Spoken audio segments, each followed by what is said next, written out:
The coffee turned bitter in my mouth as Raymond's voice cut through the low hum of the boardroom. His words precise and cruel, designed to hit me like a slap across the conference table.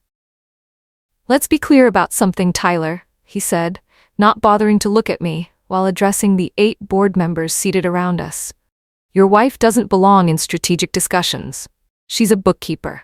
She counts receipts and files paperwork. When actual business leaders are making real decisions about this company's future, Kara should be taking notes, not offering opinions that frankly embarrass herself and waste everyone's time."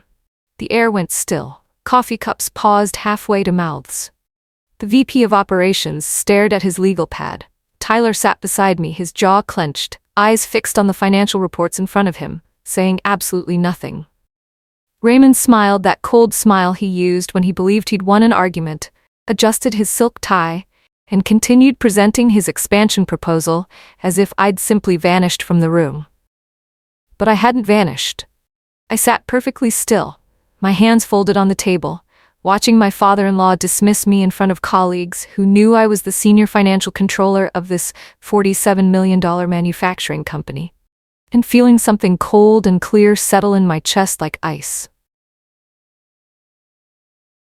Let me back up so you understand how I ended up in that March 2024 board meeting, being dismissed by a man who would soon learn exactly what bookkeepers understand about money.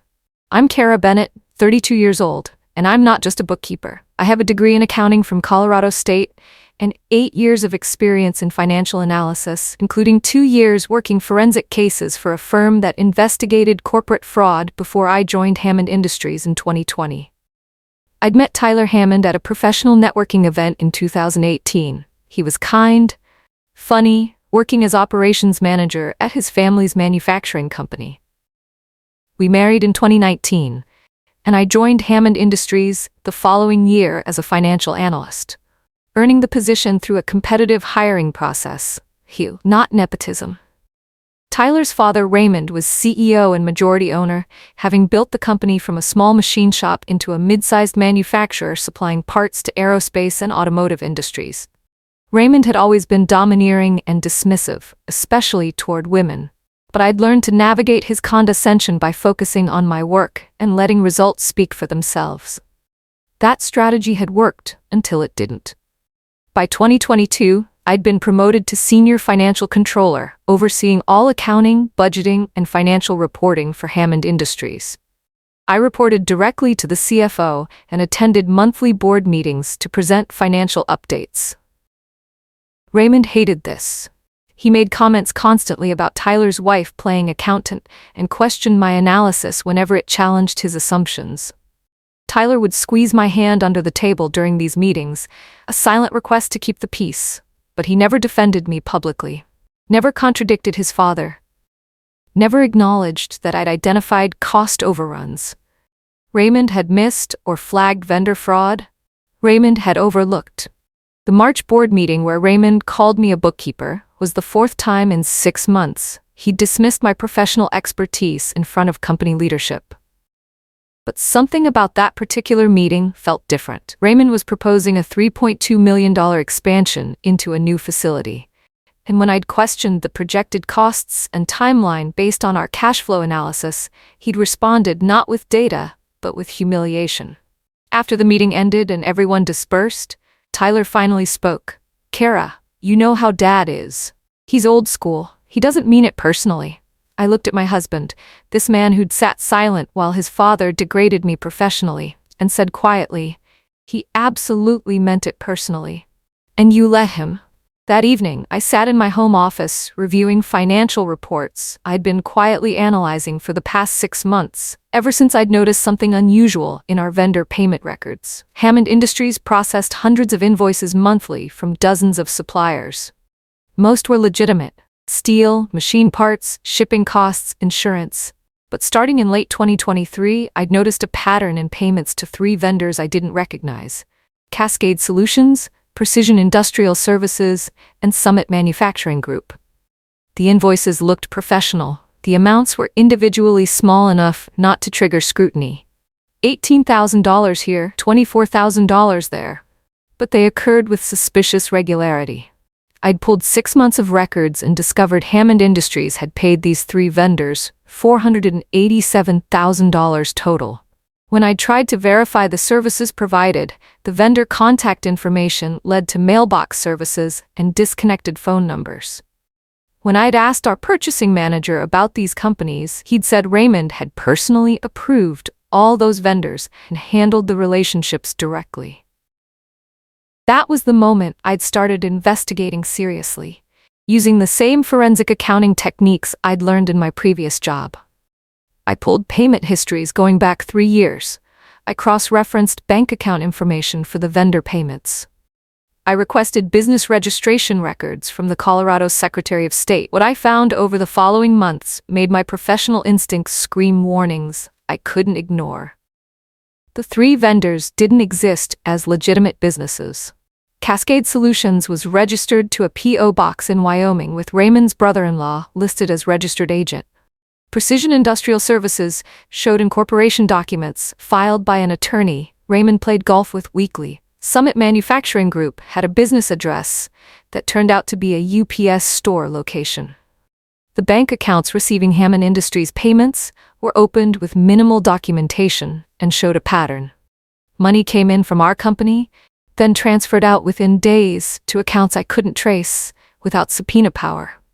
But the most damning evidence came from analyzing 3 years of payments. Raymond had funneled $2.8 million to these fake vendors since January 2021, creating false invoices for services never rendered, equipment never delivered, consulting never performed.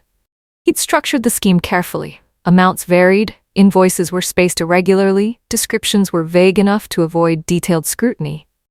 And as CEO, with authority to approve vendor payments directly, he'd bypassed the usual controls that would have caught this fraud. I sat staring at the spreadsheet showing every fraudulent payment, every fake invoice, every dollar Raymond had stolen from the company he claimed to have built, and I understood something critical. This wasn't incompetence or bad judgment. This was systematic embezzlement executed over 3 years by someone who believed his position made him untouchable. I didn't confront Raymond immediately. Instead, I did what forensic accountants do. I built an airtight case. I worked late nights and weekends, compiling documentation that would prove fraud beyond any reasonable doubt. I created timelines showing payment patterns. I obtained business registration records, proving the vendors were shells. I analyzed bank routing numbers and traced them to accounts opened with minimal oversight. I documented Raymond's approval, signatures on every fake invoice. Then I called Felix Ortega, a former colleague from my forensic accounting days, who now ran his own investigation firm. Felix reviewed my findings over a 3-hour meeting on a Saturday and said quietly, "Kara, this is one of the clearest cases of executive embezzlement I've seen. Raymond stole $2.8 million from his own company using classic shell vendor schemes. You need legal counsel immediately and probably need to notify the board before he can destroy evidence." I hired Victoria Cross, an attorney specializing in corporate fraud and fiduciary misconduct. Victoria reviewed everything and explained my options with careful precision. "You can report this to the board and they can decide whether to file criminal charges. Or you can go directly to law enforcement. Given the amounts and the duration, this is serious felony territory. Theft, fraud, possibly money laundering." She paused. "But family businesses are complicated. Your husband is Raymond's son and heir. Your father-in-law is the CEO. Are you prepared for what this will do to your marriage and your position at the company?" I thought about Tyler, who'd asked me 4 times over the past month if I was still obsessing over those vendor accounts, and suggested I was looking for problems that didn't exist. I thought about Raymond's dismissive voice in that board meeting. "She's a bookkeeper. She counts receipts." I thought about sitting silent while my professional expertise was degraded, while my marriage partner chose his father's ego over my dignity. "I'm a forensic accountant," I told Victoria. "Finding hidden money and proving fraud is exactly what I was trained to do. The evidence isn't ambiguous. Raymond stole $2.8 million from Hammond Industries while lecturing everyone about fiscal responsibility and questioning my competence. So yes, I'm prepared." Victoria nodded once. "Then we need to move strategically. Raymond will fight this aggressively. He'll claim the vendors were legitimate, he'll attack your credibility, he'll try to turn the board and your husband against you. We need ironclad documentation, and we need to control when and how this information becomes public. She recommended we prepare a comprehensive report with Felix's forensic analysis and present it simultaneously to the board and to law enforcement, making it impossible for Raymond to suppress the evidence or claim it was a personal vendetta. We also hired a private investigator to document Raymond's lifestyle and assets, looking for where the stolen money had gone. The investigator's report arrived 2 weeks later, and it explained exactly where $2.8 million had disappeared. Raymond owned a vacation home in Vail worth $980,000, purchased in cash in 2022. He'd bought a $165,000 luxury SUV in 2023, also cash. Bank records showed regular transfers to an account in the Cayman Islands totaling $620,000. He'd funded his daughter's wedding in 2023 with $180,000 in expenses, a daughter from his first marriage, not Tyler's sister. Country club memberships, exotic vacations, expensive watches. Raymond lived far beyond what his legitimate CEO salary of $240,000 annually could support. The missing $2.8 million funded a lifestyle Raymond presented as evidence of his business success, when actually it was evidence of theft from the company he claimed to have built through hard work and integrity. I created a comprehensive timeline showing the fraud pattern. Raymond would create a fake invoice from one of his shell vendors, approve it himself using his CEO authority, process payment through our accounts payable system, receive the money in the shell company account, then transfer it to personal accounts or use it for purchases.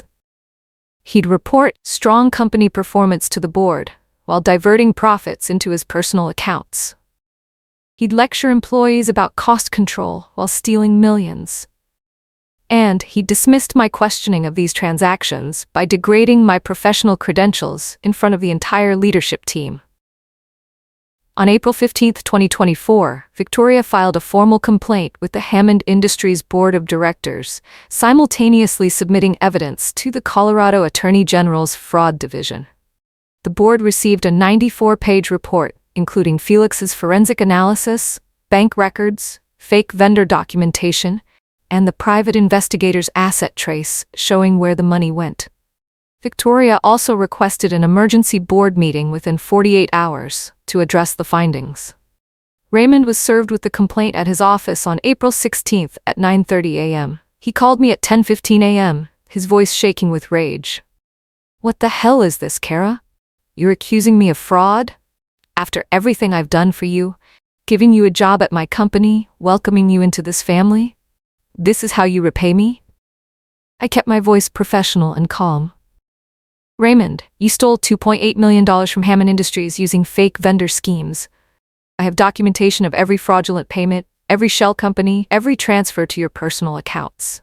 This isn't about family. This is about crimes you committed against the company and its shareholders." He went silent for exactly 5 seconds, then switched tactics completely. "You don't understand how business works at the executive level. Those vendors provided consulting services that aren't easily documented. You're making yourself look foolish and vindictive, and you're destroying Tyler's inheritance with these wild accusations. I'd prepared for this response. Then you'll have no problem explaining the consulting services to the board, the forensic accountant, and the fraud investigators. All the documentation is in the public complaint now. Anyone can see exactly what you did." Raymond hung up on me. But the calls kept coming, from Tyler's aunt demanding to know why I was tearing the family apart over a business disagreement, from Raymond's attorney threatening to sue me for defamation, from Tyler himself, his voice tight with stress. "Kara, did you really file fraud charges against my father without even talking to me first? He's my dad. Couldn't we have handled this privately?" We were standing in our kitchen. The complaint documents spread across the counter between us like evidence at a crime scene. I looked at my husband, this man who was asking me to stay quiet about $2.8 million in theft because the thief was his father. "Tyler, Raymond stole from the company your grandfather built. He created fake vendors, falsified invoices, and diverted millions into personal accounts while reporting false financial performance to the board. He did this for 3 years while you and everyone else trusted him completely. What part of that should I have handled privately? Tyler rubbed his face with both hands. I know the evidence looks bad. But maybe there's an explanation we're not seeing. Maybe the vendors were legitimate and the documentation got lost. Maybe he was planning to pay it back. Can't you see how hard this is for me? I pulled out the timeline I'd created. Look at this pattern. Every payment to fake vendors, then immediate transfers to his personal accounts. This isn't lost documentation or temporary borrowing. This is systematic theft disguised as legitimate business expenses. Tyler stared at the timeline for a long moment. He's still my father. Can't you understand that? I understood Tyler's conflict, but I also understood something he didn't. Silence protects the powerful and destroys the victims. For 4 years, I'd stayed mostly quiet during Raymond's dismissive comments, letting him question my expertise, allowing his condescension to go unchallenged because confronting him meant causing problems. That silence had enabled him to steal $2.8 million. It wasn't happening again. The emergency board meeting was scheduled for April 18th at 2 p.m. Raymond hired Montgomery Pierce, an expensive attorney known for aggressive tactics, who immediately claimed the fraud allegations were baseless and motivated by family disputes rather than factual evidence. Montgomery sent a letter threatening to sue me for defamation and tortious interference if I didn't withdraw the complaint within 24 hours. Victoria's response was methodical and devastating. She filed a supplemental brief including additional evidence, email records showing Raymond had created the fake vendor invoices himself using his home computer, bank statements proving the shell companies existed solely to receive Hammond Industries payments, and testimony from the company's purchasing manager stating Raymond had forbidden any verification of these specific vendors. The brief ended with a simple statement. Mr. Raymond Hammond can claim legitimate business relationships all he wants. The documents prove fraud, and documents don't lie. The board meeting arrived with the kind of tension that makes corporate headquarters feel like a courtroom.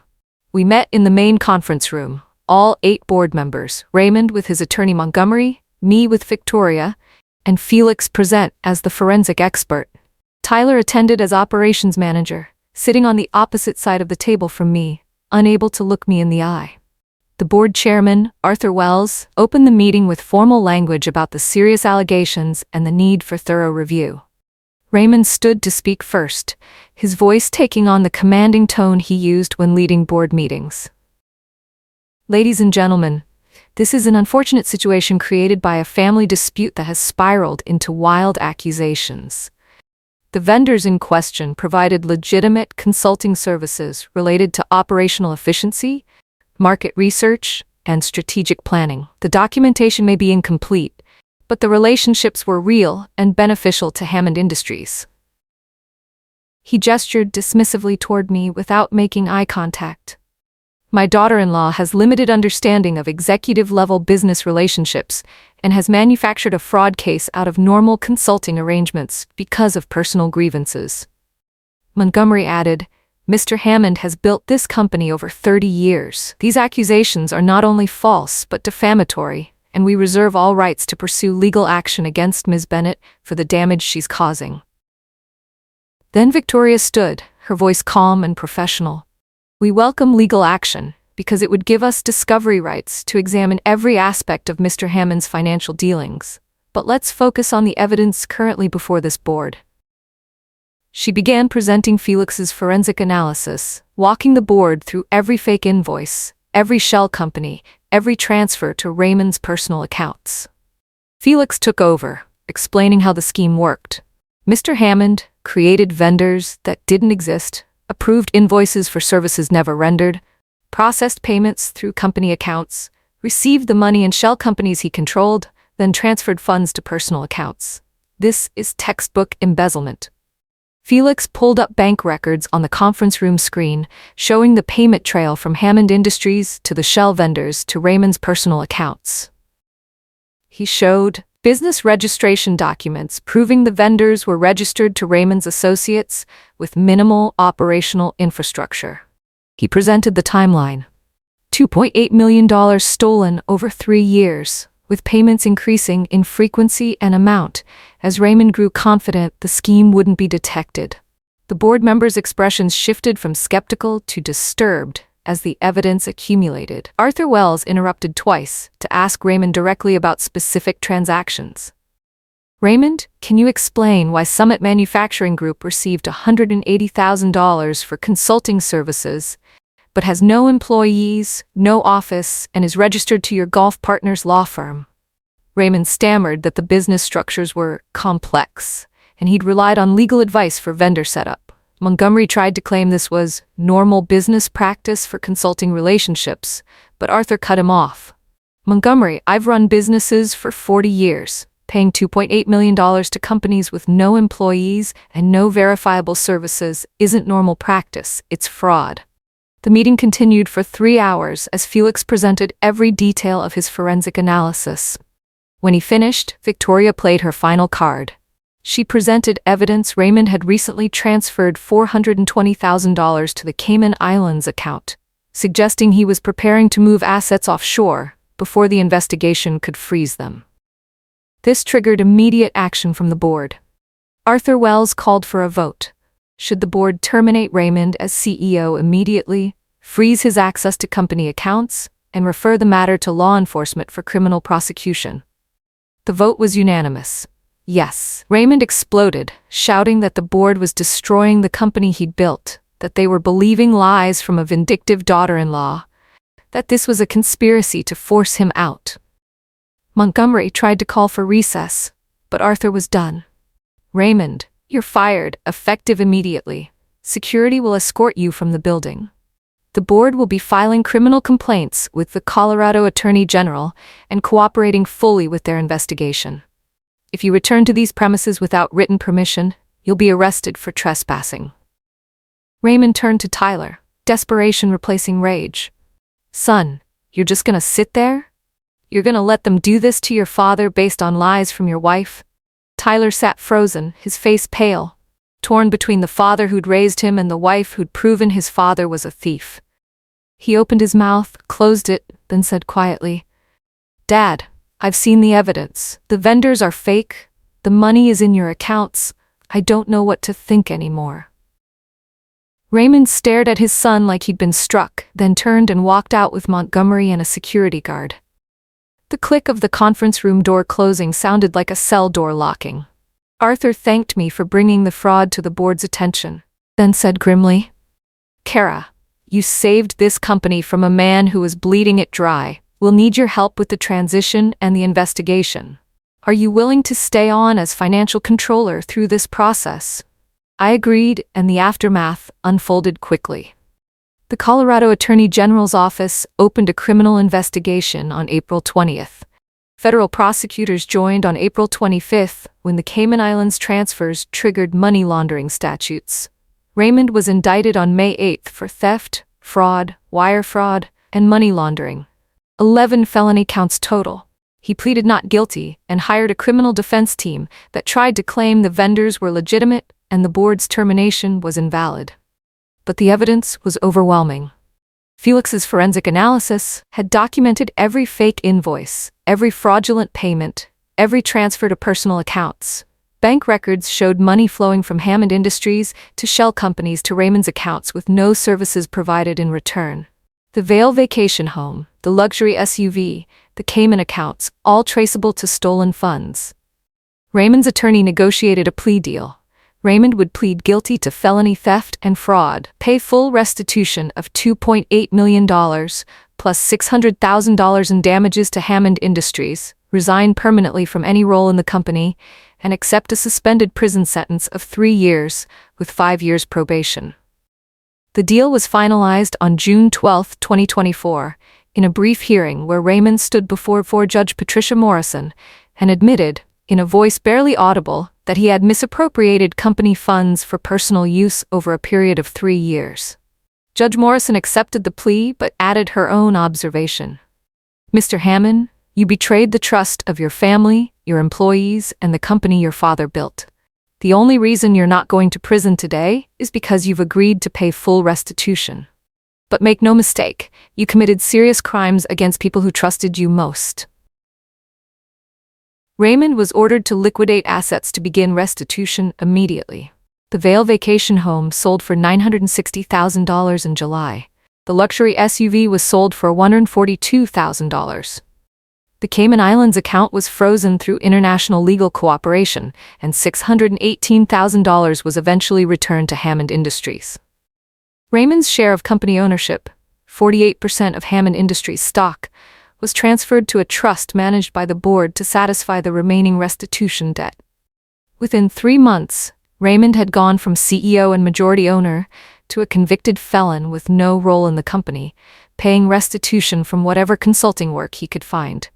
His wife of 15 years, Tyler's stepmother Catherine, filed for divorce in August, citing irreconcilable differences and criminal financial deception. His reputation in Colorado's manufacturing community was destroyed. Trade association memberships were revoked.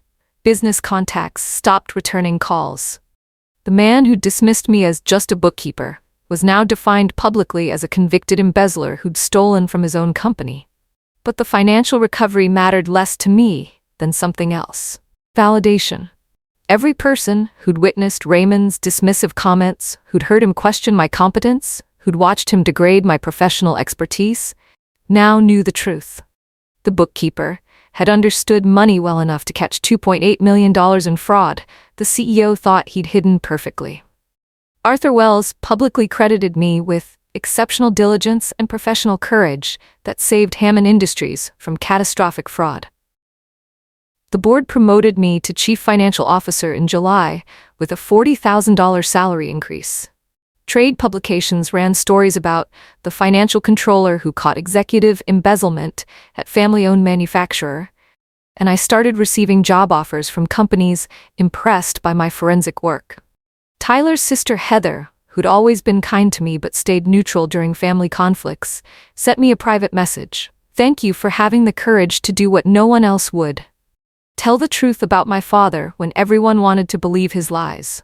I know this cost you your marriage, and I'm sorry for that, but you saved the company our grandfather built."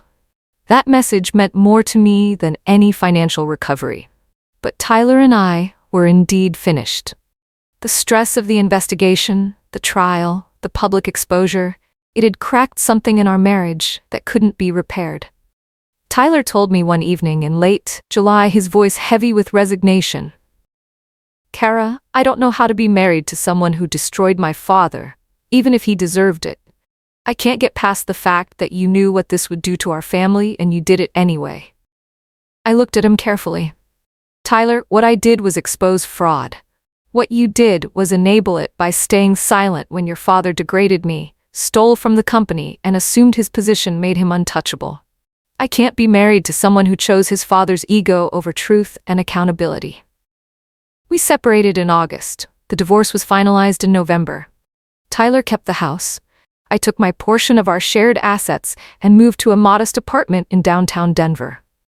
The divorce hurt in ways I hadn't expected, not because I wanted Tyler back, but because it confirmed something painful. He'd valued family loyalty over partnership truth. He'd sat silent while his father humiliated me professionally because maintaining peace with Raymond was easier than defending his wife. When forced to choose between the father who'd committed crimes and the wife who'd proven them, Tyler had chosen neither. He'd simply withdrawn, unable to reconcile the two realities. Heather stayed in contact, visiting for coffee monthly and updating me on family developments. Raymond was now living in a small condo, working part-time as a business consultant, paying restitution from his limited income. He'd be making payments until 2034. Catherine had moved to Arizona after the divorce. Tyler was still at Hammond Industries as operations manager, but was considering leaving for a fresh start elsewhere. "He's having a hard time," Heather told me during one coffee meeting. "Everyone at the company knows you're the one who saved it from Dad's fraud, and Tyler's the one who stayed silent while it happened. It's a hard legacy to live with." I felt sympathy for Tyler's situation, but no regret for my choices.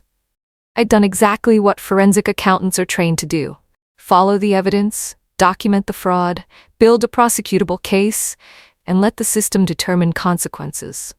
The fact that the criminal happened to be my father-in-law didn't change the ethics of exposing theft. Hammond Industries thrived under new leadership.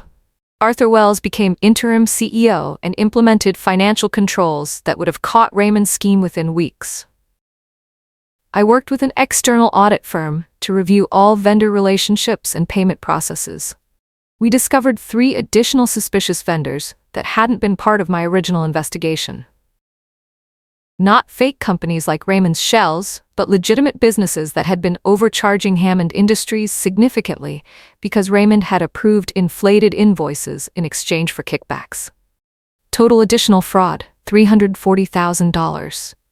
We terminated those vendor relationships, filed complaints, and recovered most of the overcharges. The company's culture changed too. Arthur instituted mandatory ethics training. He created an anonymous fraud hotline. He established dual approval requirements for all vendor payments over $10,000. And he promoted 3 women to senior leadership positions, including me as CFO, sending a clear message that competence mattered more than family connections or gender. One detail brought particular satisfaction. Hammond Industries board asked me to present at their annual leadership conference on detecting and preventing executive fraud in family businesses. I stood in front of 200 business owners and executives, telling a sanitized version of Raymond's story, and watched them realize how easily trusted leaders can exploit that trust for personal gain.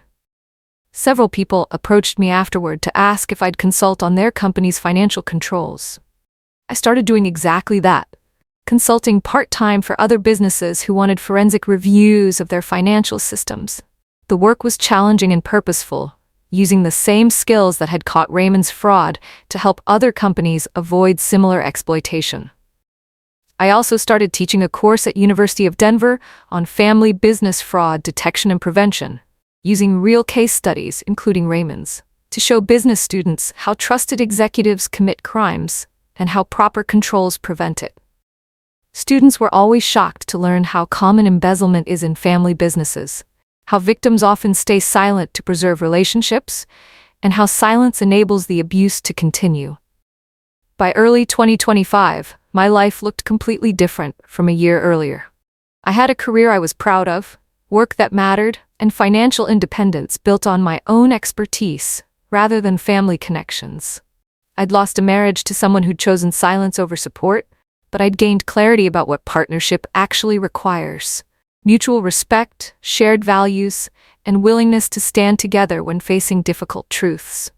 Raymond's ecosystem had collapsed completely and permanently. His business reputation was destroyed.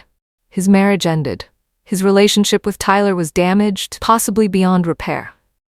His criminal conviction meant he'd never work in a leadership role again. His legacy was now defined by theft rather than entrepreneurial success. And it had all started because he'd made a critical mistake. He'd assumed the bookkeeper wouldn't know how to follow money, wouldn't have the skills to prove fraud, wouldn't have the courage to fight back against family pressure. He was wrong on all counts. One moment I remembered particularly clearly from the aftermath. I'd run into Tyler at a professional event in December 2024. We hadn't spoken since the divorce finalized. He looked older, tired, like someone carrying weight he couldn't put down. "Kara," he said quietly, "can we talk for a minute?" We stepped into a quiet hallway. Tyler took a breath. "I've spent the past 6 months trying to figure out if I made the right choices. I keep replaying that board meeting, Dad's arrest, our separation. I tell myself you could have handled it differently, could have given him a chance to make it right privately." He looked at me. "But I also know the evidence was real. The fraud was real. And I sat there silent while he degraded you in front of everyone, over and over, because standing up to him was too hard. I don't know how to live with that." I felt unexpected compassion for this man who'd been my husband, who'd loved me, but hadn't been able to choose me when it mattered. "Tyler, I couldn't give Raymond a chance to make it right privately because he'd been stealing for 3 years and showed no intention of stopping. Every day I stayed silent was another day he took money that didn't belong to him. I did what I was trained to do. Document the fraud and report it to the appropriate authorities. I paused. I'm sorry it destroyed your family relationships, but I'm not sorry I exposed the truth. Tyler nodded slowly. I know. I think I've always known that you did the right thing. I just wish the right thing hadn't cost me my father and my marriage. He met my eyes. For what it's worth, you were right about everything. The fraud, the fake vendors, the money in his accounts, all of it. And I should have defended you in that board meeting and every other time he dismissed you. I was a coward, and I'm sorry. It was the closest Tyler would ever come to real accountability, and I accepted it as enough. Thank you for saying that. I hope you find peace with all of it eventually. We parted ways, and I didn't feel anger or regret, just closure. The divorce had been necessary because I couldn't be married to someone whose loyalty to family dysfunction was stronger than his commitment to partnership honesty. Some relationships aren't meant to survive the truth, and that's okay. Meanwhile, Raymond tried one final manipulation. In January 2025, he sent me a letter through his attorney requesting that I write a statement to the court supporting early termination of his probation. The letter claimed he'd learned his lesson, was deeply remorseful, and had paid significant restitution. His attorney suggested that, given your role in the investigation, your support would carry weight with the court. I read the letter twice, then filed it away unanswered. Raymond wanted me to help restore the reputation I'd been instrumental in destroying. He wanted the person who'd proven his crimes to vouch for his rehabilitation. The audacity was almost impressive. I didn't respond to the letter, and Raymond's probation continued as scheduled. His restitution payments continued monthly. $4,200 per month for the next 9 years, deducted directly from whatever income he managed to earn. He'd be 71 years old when the debt was finally paid. The company he'd nearly destroyed through embezzlement was thriving without him, growing revenue by 18% in 2024 and hiring 34 new employees. Hammond Industries became a case study in how family businesses can survive executive fraud if they act decisively when it's discovered. I became known in Colorado's business community as the CFO who caught the embezzling CEO, a reputation that brought consulting opportunities and speaking invitations. I also found unexpected personal growth through the experience. Therapy helped me understand that I'd spent years absorbing Raymond's dismissiveness and Tyler's silence, internalizing the message that keeping peace was more important than demanding respect. Dr. Marcus helped me recognize patterns I'd accepted as normal: degrading comments, professional dismissal, requests to not make waves, that had actually been systematic devaluation, designed to keep me quiet and compliant. You weren't being sensitive or difficult when you objected to Raymond's treatment, Dr. Marcus explained. You were recognizing abuse and naming it. The fact that your husband couldn't see that or support you tells you everything you need to know about why that marriage couldn't survive. I also joined a professional group for women in finance who'd faced gender discrimination in family businesses. Hearing their stories, the dismissive comments, the degrading assumptions, the pressure to stay silent, helped me see my experience as part of a larger pattern rather than a personal failing. By spring 2025, I'd settled into a life that felt authentic and purposeful in ways my marriage never had. I worked as CFO of Hammond Industries, implementing financial controls and leading a team of 8 people who respected my expertise rather than questioned it. I consulted part-time for other businesses, using forensic skills to help them avoid the kind of fraud Raymond had committed. I taught at the university, preparing the next generation of accountants to recognize and report financial crimes even when the criminals are powerful or connected. I'd also started writing a book about detecting embezzlement in family businesses, using Raymond's case as the central example. The working title was The Bookkeeper's Revenge: How Financial Controls Defeat Executive Fraud. It wasn't actually about revenge, it was about accountability and systems. But the title captured something important about power, dynamics, and assumptions. One evening, sitting in my apartment reviewing the manuscript, I thought about that board meeting where Raymond had called me a bookkeeper who counted receipts while grown men discussed real strategy. I remembered the cold clarity that had settled in my chest. The decision to stop accepting dismissal and start documenting evidence. I remembered Tyler's silence, the board's eventual support, Raymond's conviction, and the complete destruction of the image he'd spent 30 years building.